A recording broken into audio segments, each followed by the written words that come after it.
السلام علیکم ورحمۃ اللہ وبرکاتہ۔ ناظرین، فکر و خبر کے خبرنامے میں ہم آپ کا استقبال کرتے ہیں اور نظر ڈالتے ہیں سب سے پہلے سرخیوں پر۔ یو پی میں 35% اراکین اسمبلی پر مجرمانہ معاملے درج ہیں۔ توہین رسالت پر قانون سازی کر کے قصورواروں کو سزا دینے کا مطالبہ، پرکاش امبیڈکر نے انٹرویو میں کیا انکشاف۔ سری نگر میں سرترین رات، درجہ حرارت -2.3 ڈگری سینٹی گریڈ پہنچا۔ دہلی کے تمام 15 اضلاع میں سائبر کرائم پولیس اسٹیشن ہوں گے قائم۔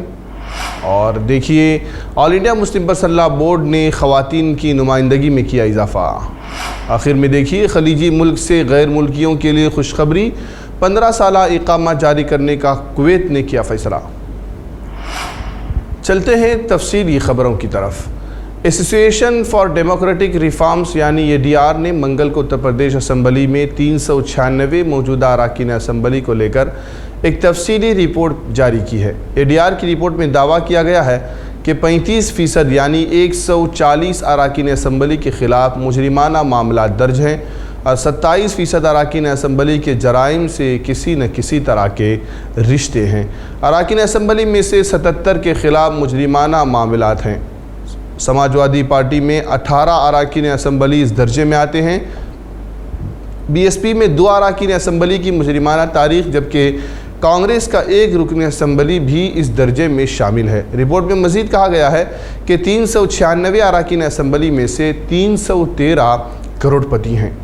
کروڑ پتیوں میں بی جے پی کے پاس سب سے زیادہ یعنی 235 کروڑ پتی ہیں اور سماجوادی پارٹی کے 49 اراکین اسمبلی کروڑ پتی ہیں۔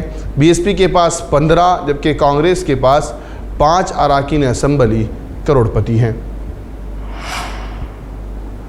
پیغمبر اسلام صلی اللہ علیہ وسلم کی ذات پاک کو نشانہ بنانے اور دیگر مذاہب کے عظیم پیشواؤں کی شخصیت کو مجروح کرنے کے خلاف قانونی بل لانے کے مطالبے کو لے کر پرکاش امبیڈکر کی ونچت بہوجن اگھاڑی کے کارکنان نے ممبئی اور اورنگ آباد سمیت ریاست مہاراشٹر کے مختلف چھوٹے بڑے شہروں میں کلکٹر آفس اور تحصیل آفس کے باہر احتجاج شروع کر دیا ہے اور ریاست مہاراشٹر میں پسماندگی کی بنیاد پر مسلمانوں کو 5% ریزرویشن فراہم کرنے کا بھی مطالبہ کیا ہے۔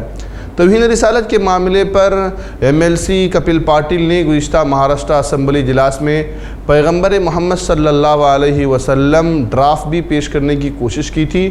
اب ونچت بہوجن اگھاڑی اس مدعے کو لے کر سڑکوں پر اترتی نظر آ رہی ہے۔ صحافی محی الدین التمش نے دستور ہند کے معمار بابا صاحب امبیڈکر کے پوتے اور ونچت بہوجن اگھاڑی کے سربراہ پرکاش امبیڈکر سے خاص بات چیت کی، جس میں انہوں نے کہا کہ پیغمبر اسلام اور دیگر مذاہب کے مذہبی پیشواؤں اور قومی سطح کی عظیم شخصیات کی شان میں گستاخی کر کے ماحول خراب کرنے کی کوششیں ہوتی رہتی ہیں۔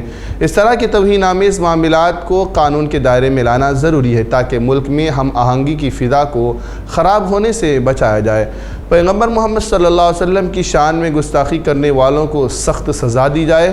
مہاراشٹر اسمبلی میں اس بل کو پاس کروانے کے لیے NCP، کانگریس جیسی سیکولر جماعتوں کو آگے آنا چاہیے تاکہ پیغمبر محمد بل کو قانونی شکل میں تبدیل کیا جائے۔ سری نگر سے یہ خبر ہے کہ وادی کشمیر میں سردی کا زور برابر جاری ہے اور سری نگر میں گزشتہ شب رواں سیزن کی اب تک کی سرد ترین رات ریکارڈ کی گئی ہے۔ ادھر محکمہ موسمیات کے ایک ترجمان کی پیشگوئی کے مطابق وادی میں آخر نومبر تک موسم مجموعی طور پر خشک رہنے کا امکان ہے۔ انہوں نے بتایا کہ وادی میں 25 نومبر کو موسم قدرے خراب بھی ہو سکتا ہے، تاہم اس کے بعد موسم ایک بار پھر بہتر ہونے کی توقع ہے۔ دارالحکومت سری نگر میں پیر اور منگل کی درمیانی شب یعنی رواں سیزن کی اب تک کی سرترین رات ریکارڈ کی گئی، جبکہ اس میں کم سے کم درجہ حرارت -2.3 ڈگری سینٹی گریڈ ریکارڈ کیا گیا۔ سری نگر میں سال گزشتہ اسی شب یعنی 22 اور 23 نومبر کی شب کا کم سے کم درجہ حرارت -3 ڈگری سینٹی گریڈ ریکارڈ ہوا تھا۔ وادی کے مشہور زمانہ سیاحتی مقام گلمرگ میں کم سے کم درجہ حرارت -3 ڈگری سینٹی گریڈ ریکارڈ کیا گیا، جہاں گزشتہ شب کا کم سے کم درجہ حرارت +8 ڈگری سینٹی گریڈ ریکارڈ ہوا تھا۔ وادی کے دوسرے مشہور سیاحتی مقام پہلگام میں کم سے کم درجہ حرارت -4.4 ڈگری سینٹی گریڈ ریکارڈ کیا گیا تھا، جہاں گزشتہ شب کا کم سے کم درجہ حرارت -3.7 ڈگری سینٹی گریڈ ریکارڈ ہوا ہے۔ سرحدی ضلع کپواڑہ میں کم سے کم درجہ حرارت -3.0 ڈگری سینٹی گریڈ ریکارڈ کیا گیا، جہاں گزشتہ شب کا کم سے کم درجہ حرارت -2.9 ڈگری سینٹی گریڈ ریکارڈ ہوا ہے۔ ترنمول کانگریس نے 17ویں لوک سبھا کے تقریباً 2.5 سال بعد بھی ڈپٹی اسپیکر کا عہدہ خالی ہونے پر حکومت پر سخت تنقید کی ہے۔ ترنمول کے رکن پارلیمان نے منگل کو ٹویٹ کیا کہ وزیر اعظم نریندر مودی اور وزیر داخلہ امت شاہ کو پارلیمنٹ کی پرواہ نہیں ہے۔ اوبرائن نے کہا کہ موجودہ لوک سبھا میں اب بھی کوئی ڈپٹی اسپیکر نہیں ہے۔ اس عہدے پر انتخاب کا اوسط وقت 2 ماہ ہے۔ 2019 میں حکومت کو منتخب ہوئے 2 سال سے زیادہ کا عرصہ گزر چکا ہے۔ واضح ہے کہ لوک سبھا کے ڈپٹی اسپیکر کا عہدہ 17ویں لوک سبھا کی تشکیل کے تقریباً 2.5 سال کے وقفے کے بعد بھی خالی ہے۔ ڈپٹی اسپیکر کا عہدہ پارلیمانی روایت کے مطابق اپوزیشن کو جاتا ہے۔ جب اپوزیشن منتشر ہو تو اپوزیشن کی کس جماعت کو یہ عہدہ دیا جائے، اس کا فیصلہ حکومت کی اعلیٰ سطح پر ہوتا ہے۔ لوک سبھا کے ڈپٹی اسپیکر کا عہدہ ایک آئینی عہدہ ہے۔ وائس چیئرمین کی وہی ذمہ داریاں ہوتی ہیں جو اسپیکر کی ہوتی ہیں، جبکہ وہ اسپیکر کی غیر موجودگی میں ذمہ داری بھی سنبھالتے ہیں۔ دہلی سے بڑی خبر یہ ہے کہ سائبر جرائم کے معاملوں سے نمٹنے کے لیے دہلی پولیس 15 اضلاع میں علیحدہ اور خصوصی پولیس اسٹیشن قائم کرنے کی تیاری میں ہے۔ دہلی کے محکمہ داخلہ کی جانب سے جاری کردہ گزٹ نوٹیفیکیشن کے مطابق نئی police station cyber police station east, cyber police station north east اور دیگر اس میں شامل ہے۔ محکمہ نے کہا ہے کہ معاملات کی تفتیش کے لیے ہر پولیس ضلع میں ایک سائبر پولیس اسٹیشن تشکیل دینا ضروری ہے۔ اس سے عوام کو پولیس کی بہتر خدمات فراہم کرنے میں مدد بھی ملے گی۔ نئے اسٹیشنوں کا دائرہ اختیار پوری پولیس ضلع پر ہوگا، جس کے لیے سائبر پولیس اسٹیشن کو نوٹیفائی کیا جا رہا ہے۔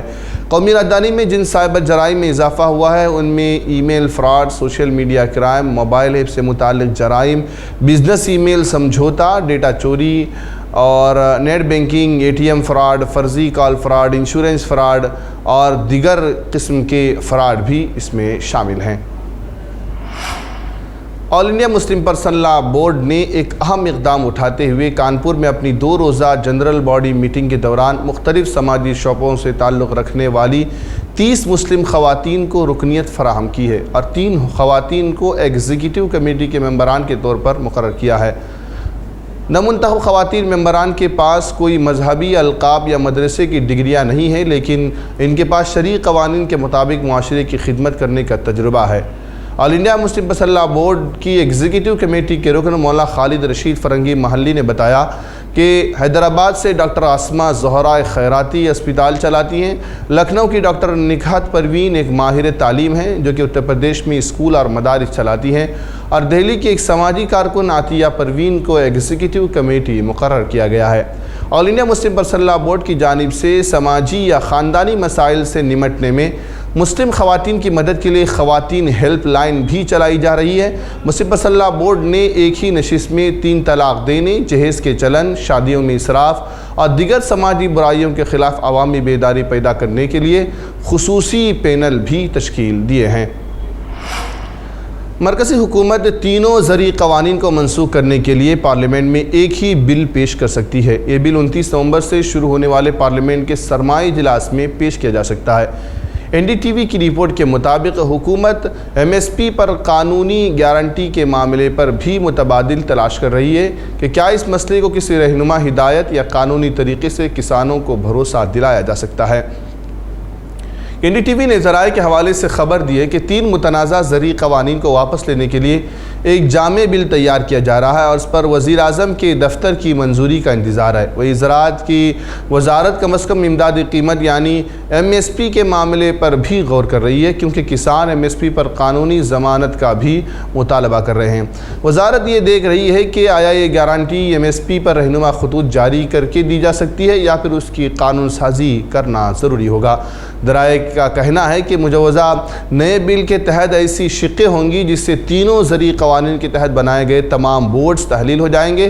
ان بورڈز کے تمام فیصلے بھی کالعدم تصور کیے جائیں گے۔ اگر کوئی دفتر بھی زرعی قوانین کے تحت قائم ہوا ہے تو اس کا کام بھی ختم سمجھا جائے گا۔ خیال رہے کہ کچھ ریاستوں نے زرعی قانون کو نافذ ہونے کے 6 ماہ کے دوران لاگو کرنے کے لیے کچھ اقدامات کیے تھے۔ آخر میں خوشکن خبر یہ ہے کہ کویتی حکومت نے غیر ملکی سرمایہ کاروں کے لیے 15 سالہ اقامہ دینے کا فیصلہ کیا ہے۔ غیر ملکی خبر رساں ادارے کی رپورٹ کے مطابق کویت میں معیشت کے فروغ کے لیے غیر ملکی سرمایہ کاروں، کمپنیوں اور تجارتی منصوبوں پر کام کرنے والوں کے لیے 15 سالہ اجازت نامہ جاری کرنے کا فیصلہ ہوا ہے۔ رپورٹ میں بتایا گیا ہے کہ حکام اقامتی اور ورک پرمٹ قوانین میں ترمیم کرنے جا رہی ہے تاکہ معاشی نظام کو تقویت دی جا سکے۔ اس ضمن میں مذکورہ قدم بھی اٹھایا گیا ہے۔ کویت میں موجودہ نظام کے مطابق آرٹیکل 18 ویزا کے حامل افراد کو ریاستی ضمانت پر 15 سال کی مدت تک رہائش دی جائے گی۔ اس طرح کفیل کی جانب سے اقامے کی تجدید یا منسوخی کا سلسلہ بھی ختم ہو جائے گا۔ خبروں میں بس آج اتنا ہی، انشاءاللہ پھر کل ملاقات ہوگی کچھ اہم خبروں کے ساتھ۔ تب تک کے لیے فکر و خبر کی پوری ٹیم کو اجازت دیجیے۔ والسلام علیکم ورحمۃ اللہ وبرکاتہ۔